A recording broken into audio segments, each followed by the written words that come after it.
Salut, ici Maps! Bienvenue à ma pile à lire du mois d'octobre. Le mois de septembre a été pas si mal, j'ai pas fait toutes les lectures que j'avais prévues, mais compte tenu que j'en avais quand même pas mal, je suis satisfaite avec ça.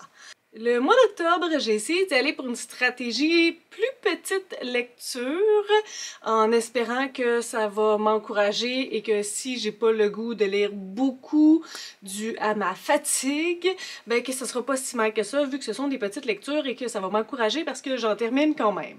Donc, on va y aller comme ça. Je vous présente ce que j'ai pour le mois d'octobre. J'ai quelques petits concepts amusants. Sinon, il y a aussi un lirathon organisé par Bubbly Book Club, dont je vais vous reparler plus tard, mais je vous ai déjà parlé. Et ça va ressembler à ça, un petit live intéressant à la fin du mois d'octobre. Je vais vous parler des diverses choses au fur et à mesure au lieu de les élaborer comme ça.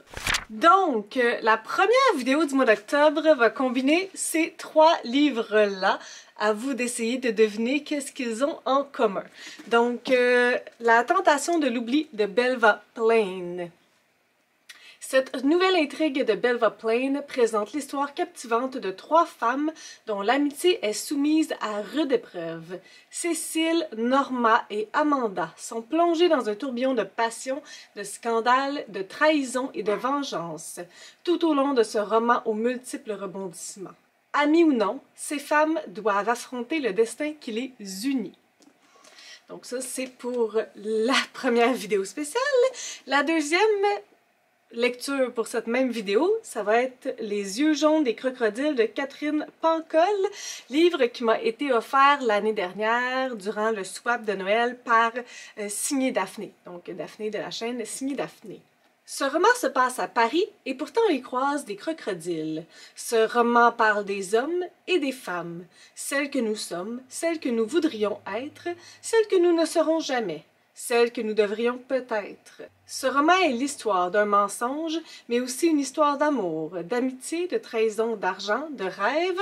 Ce roman est plein de rires et de larmes. Ce roman, c'est la vie.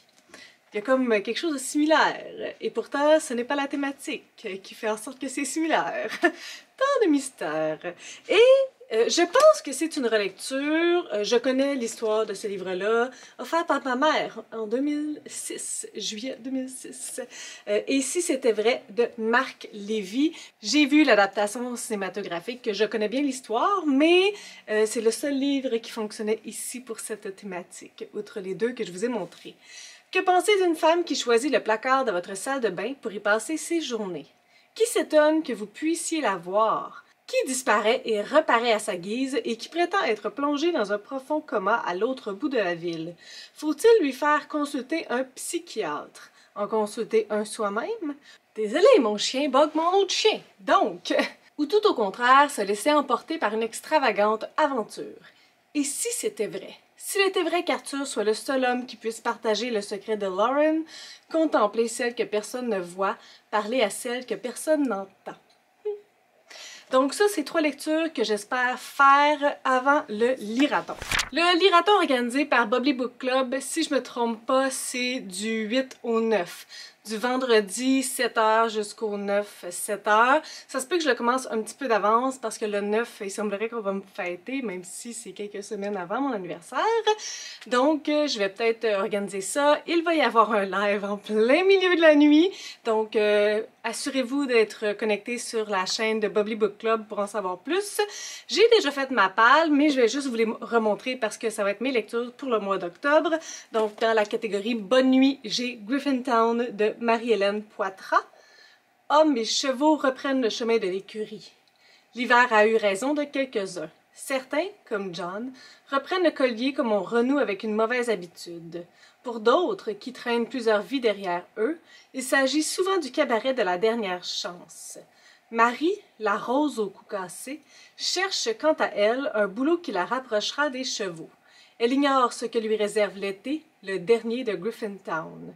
Car tandis qu'une procession de désespérés défile vers le Far West à la recherche d'une maigre pitance, la mouche ourdit sa vengeance. Dans la catégorie Bon matin, je vais lire la biographie de Guylaine Tanguay, La ligne droite. Guylaine Tanguay chante depuis toujours. C'est sa passion, sa vie. Si elle a d'abord chanté pour suivre les traces de sa mère, elle a poursuivi pour garder la tête hors de l'eau trouble qu'était sa vie familiale. La petite fille de Girardville, au Lac-Saint-Jean, n'a jamais baissé les bras, malgré un père alcoolique et joueur compulsif qui a ruiné une grande partie de son enfance.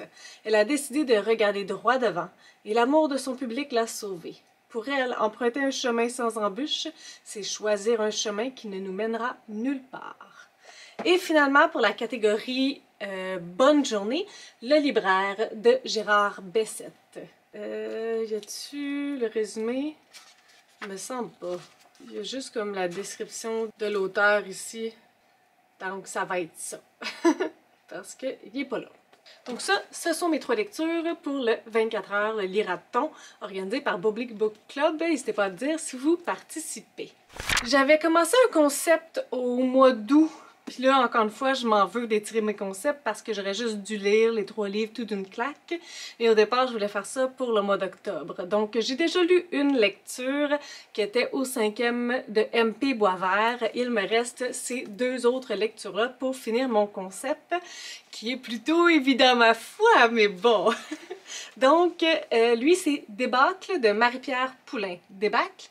Débâcle? Pierre laisse derrière lui Montréal et sa crise d'octobre pour s'envoler vers sa patrie, un village inuit du nord du Québec d'où il fut déraciné quand il avait 7 ans.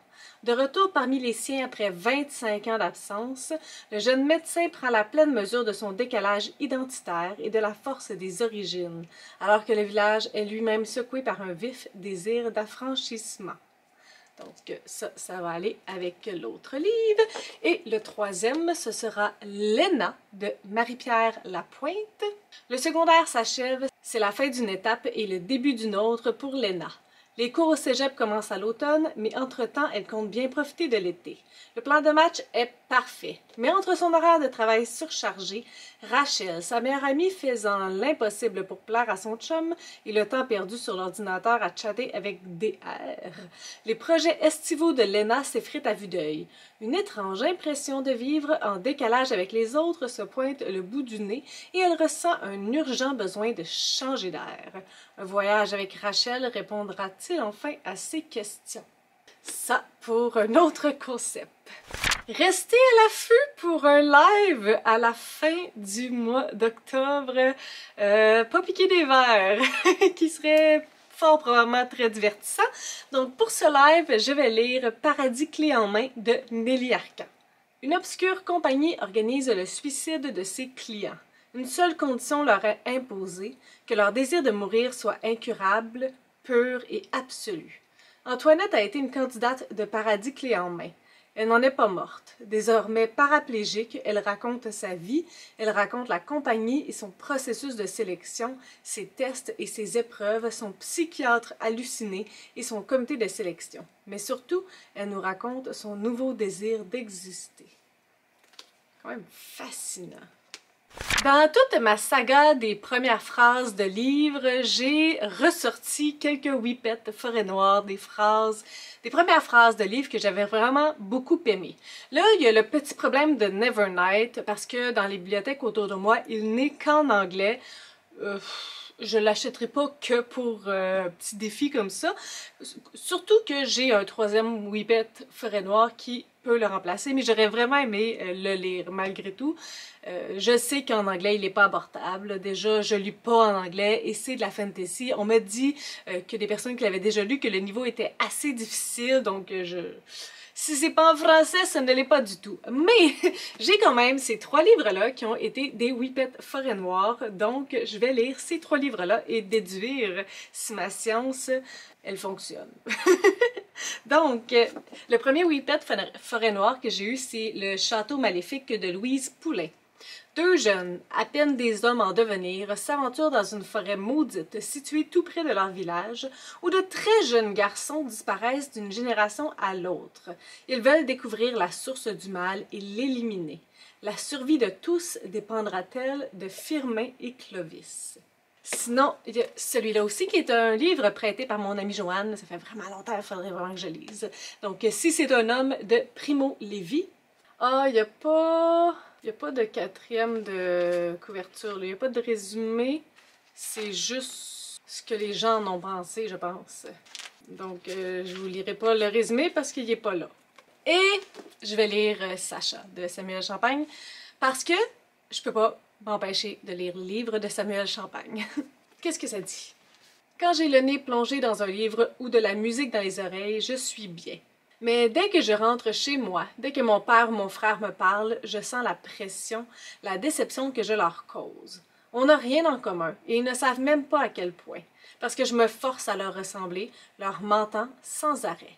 Heureusement que ma sœur existe, elle est la seule qui s'efforce de me comprendre, qui sait qu'on n'est pas tous des clones qui aiment la boxe et aspirent à un métier de vrai homme, qui ne trouve pas insensé qu'un gars puisse apprécier le violon et la littérature.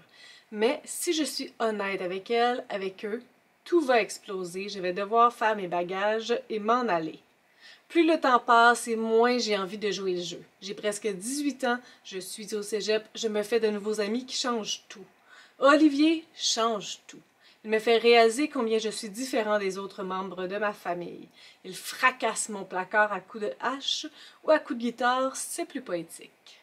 Donc, pour mes whippets forêt noire, et les 3 derniers, c'est juste parce que j'ai vraiment envie de les lire. Donc, Wapike, le collectif dirigé par Michel Jean, que je n'ai pas lu. À l'intérieur, il y a des textes de Joséphine Bacon, Katia Bacon, Marie-André Gilles, Elisapi Isaac, Alissa Jérôme, Natacha Canapé-Fontaine, J.D. Curtness, Janice Ottawa, Virginia Pessimapeo Bordelot, Isabelle Picard, Louis-Carl Picard-Sioui, Jean Sioui et Cindy Wilde. Donc, Wapike, Demain en langue atikamekw est le premier recueil de nouvelles d'anticipation autochtone publié au Québec. 14 auteurs de nations et d'horizons multiples se projettent dans l'avenir par le biais de la fiction, abordant des thèmes sociaux, politiques et environnementaux d'actualité. Sous la direction de Michel Jean, Wapike offre un commentaire social souvent saisissant où se dessine l'espoir d'un changement. Donc, c'est majoritairement des personnes Innu. Il y a Janice Ottawa qui est atikamekw. Il y a Virginia Pessimapeo Bordelot qui est Cri, Isabelle Picard qui est Wendat, Louis-Carl Picard-Sioui qui est Wendat, Jean Sioui aussi, et Cindy Wilde qui est Anishinaabe et Atikamekw. Celui-là aussi, c'est une petite lecture, donc Encabané de Gabrielle Filto-Shiba, qui est une autrice que j'aimerais vraiment beaucoup découvrir. Anouk a quitté son appartement confortable de Montréal pour un refuge forestier délabré au Kamouraska.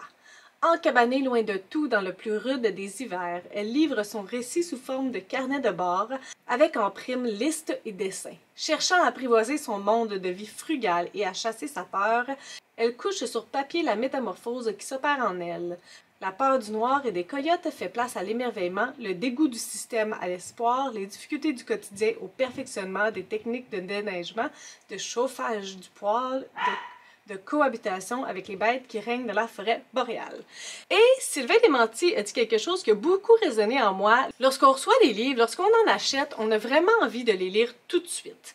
Donc, en préparation pour 2022, j'ai décidé de faire ça, de me donner une fenêtre de comme 3 mois pour lire les livres que je reçois ou que j'achète. Donc, si je les achète maintenant, c'est parce que j'ai vraiment envie de les lire. J'ai reçu en service de presse le nouveau livre de Patrice Godin qui se nomme « Toutes les vies possibles, carnet minimaliste ». Publié chez Libre Expression. Donc, merci beaucoup pour l'envoi. Et je vais le lire au mois d'octobre parce que, je me peux plus déjà. Tu fais quoi l'écrivain? Comment qu'est-ce que je fais? Je me remets au travail, je réfléchis. Non, tu fous rien. Tu restes là sans bouger, les mâchoires serrées et les yeux dans le vague. Tu tournes en rond dans ta tête. La vie, la mort, la solitude, le temps qui file, qui nous échappe. Une blessure de course qui nous empêche d'avancer. Un roman que l'on ne saisit pas encore et que l'on n'arrive pas à écrire. En ces temps troubles de courtes réflexions sur l'existence, ses beautés, ses zones d'ombre, ces zones sombres, les fantômes qui l'habitent, l'amour de la littérature aussi, du cinéma et de la poésie.